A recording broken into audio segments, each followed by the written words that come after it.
नमस्कार, मी मृदुला जोशी पुरंदरे. झटपट बातम्यांमध्ये आपल्या सगळ्यांचं अगदी मनपूर्वक स्वागत करते. राज्य, देशविदेश, क्रीडा आणि मनोरंजन विश्वातल्या बातम्या आपण जाणून घेत असतो. झटपट बातम्यांमध्ये सुरुवात करूया आपल्या राज्यातल्या महत्त्वाच्या बातम्यांनी. महाराष्ट्र विधानसभेच्या निवडणुकीचे वेळापत्रक काल निवडणूक आयोगानं जाहीर केलं. महाराष्ट्र आणि हरियाणात एक साथ आणि एकाच टप्प्यात निवडणुका होणार आहेत. 15 ऑक्टोबरला मतदान होणार असून 19 ऑक्टोबरला मतमोजणी होणार आहे. त्यामुळे दिवाळीपूर्वीच निकालांचा धमाका उडणार असून नवीन सरकार सत्तेवर येणार. विधानसभेचे 288 आमदार निवडून आणण्यासाठी तब्बल 8,25,00,000 मतदार मतदानाचा हक्क बजावणार आहेत. लोकसभेचा निकाल अपेक्षेनुसार लागला नसला तरी विधानसभेच्या निवडणुकांना विश्वासानं सामोरं जाणार असल्याचा निर्धार मुख्यमंत्री पृथ्वीराज चव्हाण यांनी केला आहे. निवडणूक लढवण्याबाबत आपली इच्छा केंद्रीय निवडणूक समितीसमोर व्यक्त केली असून त्या संदर्भातला निर्णय केंद्रीय समितीच घेणार असल्याचं त्यांनी सांगितलं.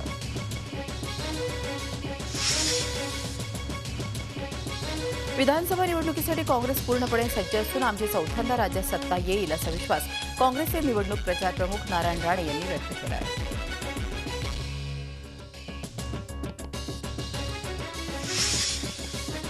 राज्यातल्या विधानसभा निवडणुकांचं टाइम टेबल जाहीर झालं तरीही आघाडी आणि महायुतीच्या जागा वाटपाचा तिढा कायम आहे.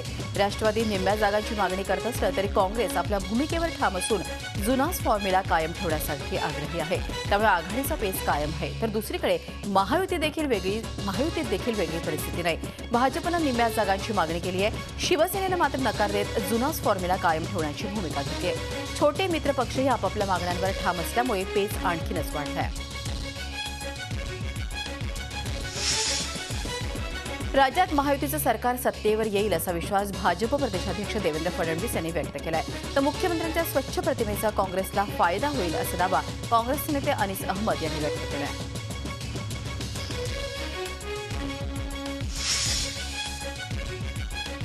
नाशिकमध्ये महापौर पदाच्या निवडणुकीत काँग्रेस एनसीपीच्या पाठिंब्यानं मनसेचे उमेदवार अशोक मुर्तडक यांचा विजय झालाय. या विजयानंतर मनसेच्या कार्यकर्त्यांनी नाशिक महापालिकेबाहेर जल्लोष केला.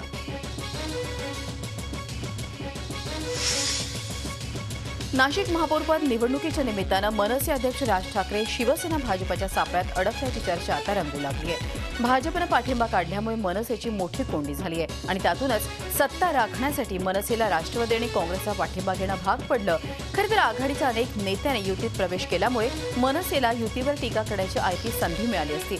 मात्र आता मनसे कोणत्या तोंडानं युतीवर टीका करणार, कोणत्या तोंडानं भुजबळांची नक्कल करणार असा प्रश्न विचारला जातोय.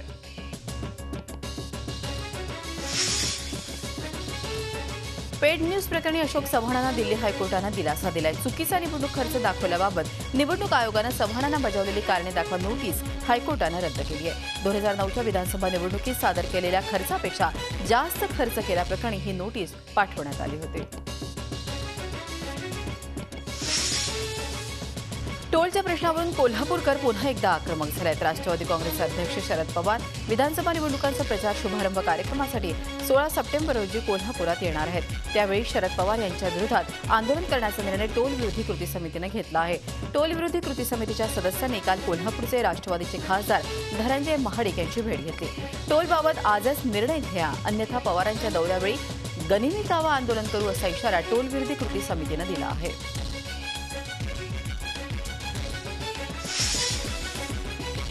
लोकसभा निवडणुकीमध्ये पुणे सांगलीतल्या मतदार याद्यांमधला घोळ समोर आल्यानंतर आता विधानसभा निवडणुकीपूर्वी औरंगाबादमध्ये मतदार यादीतील घोळ उघड झालाय. हा घोळ काँग्रेसचे मंत्री अब्दुल सत्तार यांनी घडवून आणल्याचा आरोप भाजपनं केलाय. तर निवडणूक विभागानंही याची गांभीर्यानं दखल घेतली आहे.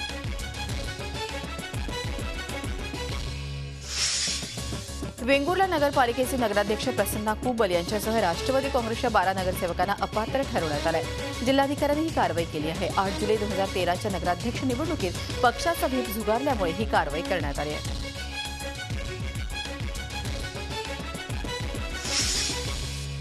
जम्मू काश्मीरमध्ये अडकलेले महाराष्ट्रातील सर्व पर्यटक सुखरूप आहेत. त्यांच्या नातेवाईकांनी काळजी करू नये असं आवाहन मदत आणि पुनर्वसन मंत्री सुरेश धस यांनी केलं आहे. राज्यातील पर्यटकांच्या सुटकेसाठी जम्मूला गेलेले सुरेश धस मुंबईत परतले असून जम्मू काश्मीरमध्ये आपले सगळे लोक सुखरूप आहेत. तिथे महाराष्ट्र शासनातर्फेही मदतकार्य सुरू असल्याचं धस यांनी झी मीडियाशी बोलताना सांगितलं.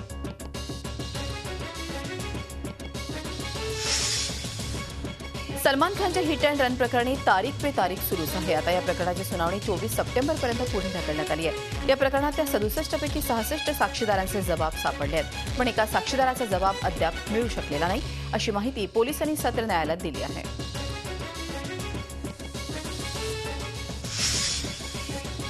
निसर्ग सातत्यानं परीक्षाच पाहतोय की काय, असा प्रश्न मराठवाड्यातल्या बळीराजाला पडलाय. पुन्हा एक नवं संकट शेतकऱ्यांपुढे आवासून उभं राहिलंय. मोसंबीच्या बागांवर फायटोथोरिया रोगाची लागण झाली आहे. या रोगामुळे हजारो हेक्टरवरील मोसंबी खराब होते. ज्या बागा जीवापाड जपल्या त्यांचीच फळं आता गळू लागल्यानं बागायतदार संकटात सापडले.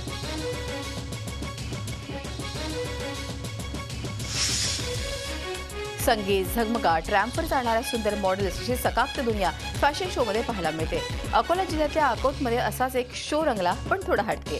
रॅम्पवर चालणाऱ्या या काही मॉडेल्स नाही आहेत, तर नटून थटून लचकत मुरडट डौलात चालतायत चक्क म्हशी.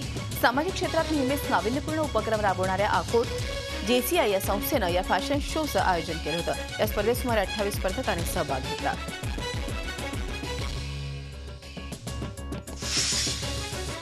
मुंबईत गोरेगाव येथील पशुवैद्यकीय महाविद्यालयातील विद्यार्थ्यांनी सध्या कॉलेजला जाणंच बंद केलंय. त्याला कारणही तसंच आहे.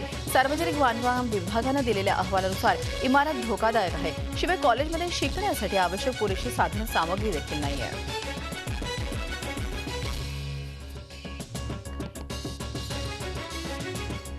या होत्या राज्यातल्या घडामोडी. आता बघूयात देश विदेशातल्या काही महत्त्वाच्या घडामोडी झटपट. महाराष्ट्रासोबत हरियाणामध्येही 15 ऑक्टोबरलाच विधानसभेसाठी मतदान होणार आहे. हरियाणातल्या विद्यमान विधानसभेचा कार्यकाळ 27 ऑक्टोबरपर्यंत आहे. विधानसभेच्या 90 जागांसाठी महाराष्ट्राप्रमाणे एका टप्प्यात मतदान होणार आहे. निकालही 19 ऑक्टोबरलाच लागणार आहे.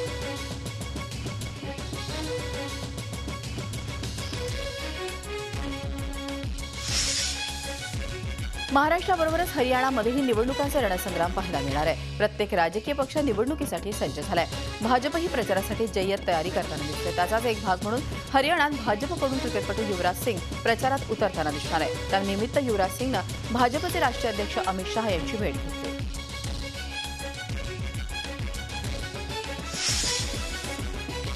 भारताची टेनिस स्टार सानिया मिर्झानं काल पंतप्रधान नरेंद्र मोदींची भेट घेतली. US ओपन टेनिसच्या मिक्स्ड डबल्स जिंकल्यानंतर पंतप्रधानांनी ट्विटरवरून सानियाचं अभिनंदन केलं होतं. त्यानंतर तिनं प्रत्यक्ष भेट घेण्याची इच्छा व्यक्त केली होती. त्यानुसार काल सानियानं पंतप्रधानांच्या शासकीय निवासस्थानी भेट घेतली. यावेळी पंतप्रधानांनी तुझा देशाला अभिमान वाटतो अशा शब्दात तिचं कौतुक केलं. काश्मीरमध्ये 109 वर्षातली सगळ्यात मोठी आपत्ती आल्याचं केंद्रीय गृहमंत्री राजनाथ सिंग यांनी म्हटलं आहे. आतापर्यंत 90,000 नागरिकांना सुरक्षित ठिकाणी हलवण्यात आल्याची माहिती गृहमंत्री राजनाथ सिंग यांनी दिली आहे. पूरग्रस्त भागात मदत आणि बचाव कार्य योग्य पद्धतीनं सुरू असून या कामात पैशाची कमी पडू देणार नाही, असं गृहमंत्र्यांनी म्हटलं आहे. महापुरानंतर आता जम्मू काश्मीरच्या प्रशासनासमोर मोठं आव्हान आहे ते नागरिकांच्या आरोग्याचं. आता रोगराईच्या संकटाला तोंड देण्यासाठी प्रयत्न सुरू आहेत. BSFच्या कॅम्पमध्ये डॉक्टरांची टीम उपलब्ध करून देण्यात आली आहे.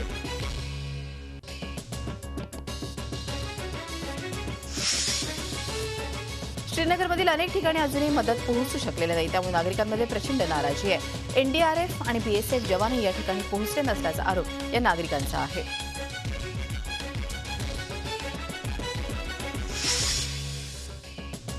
जम्मू काश्मीरमधील महापूर ही राष्ट्रीय आपत्ती बनली आहे. जवळपास 1,30,000 नागरिकांना पुरातून वाचवण्यात नागरी प्रशासन आणि लष्कराला यश आलंय. पण अद्यापही लाखो लोक अडकून पडले आहेत. निवारा छावण्यांमध्ये अनेक नागरिक आपल्या हरवलेल्या कुटुंबियांना शोधत आहेत.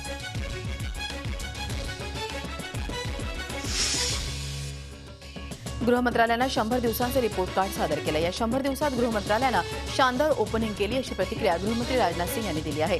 सीमेवरील बंदी आणखी 5 वर्षांनी वाढवल्याची माहितीही गृहमंत्र्यांनी दिली आहे. दहशतवाद हे मोठं आव्हान असून नक्षलवादासंदर्भात ठोस उपाययोजना केल्याचं राजनाथ सिंग यांनी म्हटलं आहे.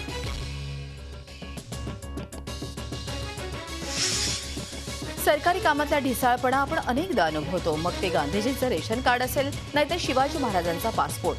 आता चक्क पवनपुत्र हनुमानाचं आधार कार्डही तयार झालंय. राजस्थानमधल्या सीकर इथल्या एका पोस्ट ऑफिसमध्ये बजरंग बलीचं हे आधार कार्ड पडून आहे. खरं तर यावर हनुमानाची जन्मतारीख, पत्ता एवढंच काय, मोबाईल नंबरही आहे. मारुतीच्या डाव्या अंगठ्याची निशाणीही उमटवली आहे. या पत्त्यावर हनुमान सापडले नसल्यामुळे हे कार्ड दांतारामगड पोस्ट ऑफिसमध्ये अनडिलिव्हर्ड पडून आहे.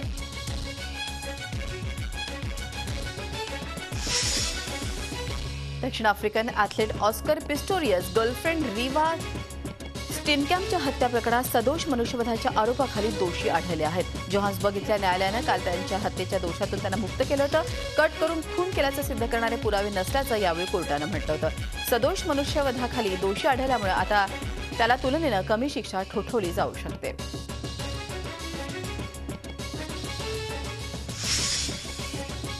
चीनच्या शांघायमध्ये एका अपघाताचा व्हिडिओ समोर आला. स्कूटरवरून जाणाऱ्या महिलेला कारनं धडक दिली. त्यानंतर ही महिला कार खाली अडकली. त्यानंतरही या कारनं महिलेला काही अंतरावर फरफटत नेलं. हे पाहून आसपासच्या नागरिकांनी कार उचलली आणि महिलेला सुरक्षित बाहेर काढलं.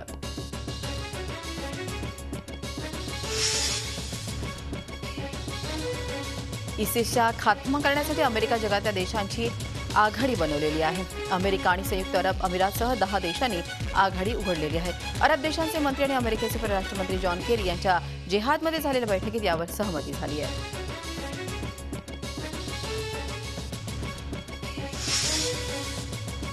अल कायदाशी संबंधित सिरियाच्या कट्टरपंथी गटानं 45 फिजी शांतिदूताची सुटका केली आहे. सिरियाच्या दहशतवादी संघटनेनं गोलन हाईटजवळ या सगळ्यांची सुटका केली आहे. सिरियाच्या गृहकलहावर राजकीय तोडगा काढण्यासाठी संयुक्त राष्ट्रसंघाच्या प्रतिनिधींनी सिरियाचे राष्ट्रपती बशर असद यांची भेट घेतली आहे. या गृहकलहात आतापर्यंत 2 लाख नागरिक मारले गेले आहेत.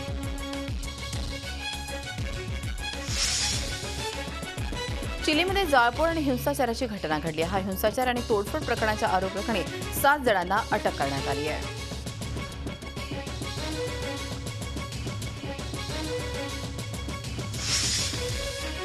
चीनचे राष्ट्रपती ली कियांग यांनी समर दावोस फोरममध्ये सर्बिया, अल्बेनिया आणि डेन्मार्कच्या प्रतिनिधींची भेट घेतली. हंगेरी सर्बिया रेल्वे लिंकवर काम करण्याबाबत सहमती चीन आणि सर्बिया यांच्यात सहमती झाली आहे.